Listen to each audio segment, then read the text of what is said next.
when we got the information on the flood incident at Oguta area and Ohajeboma, we as a government, we were directed by His Excellency to go and verify and ascertain the position of our people as regards to transporting them out of the flood areas. We sent flying boats and local boats to help in evacuating the victim from the site of the flood.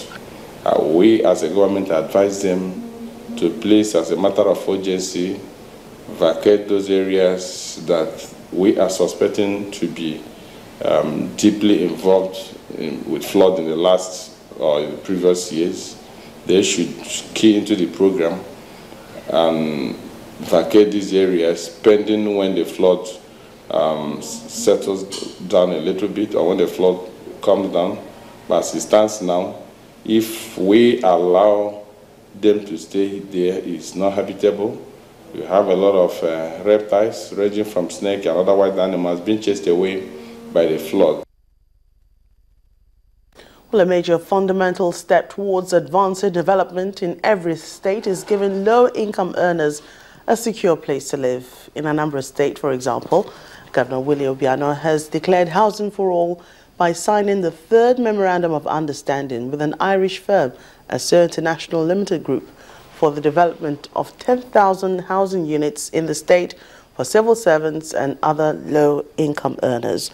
The governor says his administration is committed to ensuring that the investment, which the total cost is approximately 95.2 billion naira, will come to fruition to ease the housing constraints of citizens.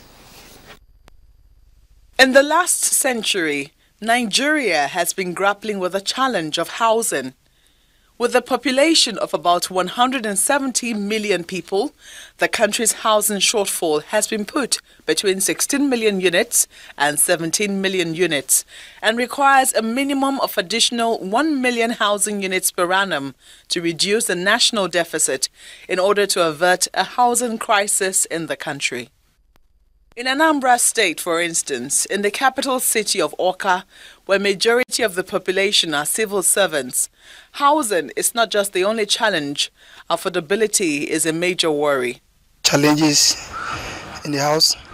So, I came from all the way from Delta State, Asaba. I come to work every day and go back.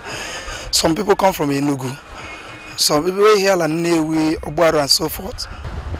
Bedroom flats. 2-bedroom flats in the state, Awka for instance, cost not less than 250,000 or 200,000. So now you can imagine how a civil servant who is paid the peanut in the name of salary can now afford, such high cost of rentage. The Anambra State government is hoping to ease the problem by embarking on a housing project. This meeting to sign a memorandum of understanding between the state government and an Irish firm, Assur International Limited Group, will bring that to fruition.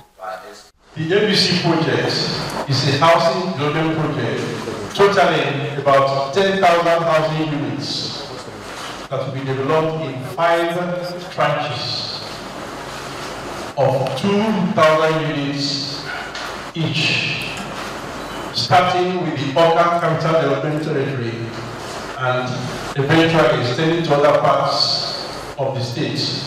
Already, about 200 hectares of land have been earmarked by the state government in different areas, and the project is expected to commence within 6 months. Governor Willie Obiano assures his people of his total commitment to the realization of the project. All these will go a long way to ameliorating the challenges we have with respect to housing, and specifically for the civil servants and all the staff that are working in Anambra State. Now that we have provided security, many people that are others living in Enugu or Asaba will begin to come to live here because of these schemes that we are getting on. And urge the contractors to quickly mobilize the sites and get going. The state government had earlier signed 2 MOUs with 2 firms for the construction of 10,000 housing units each, and with the present partnership with the Irish firm for an additional 10,000 housing units, the stage is set for meaningful development in the state.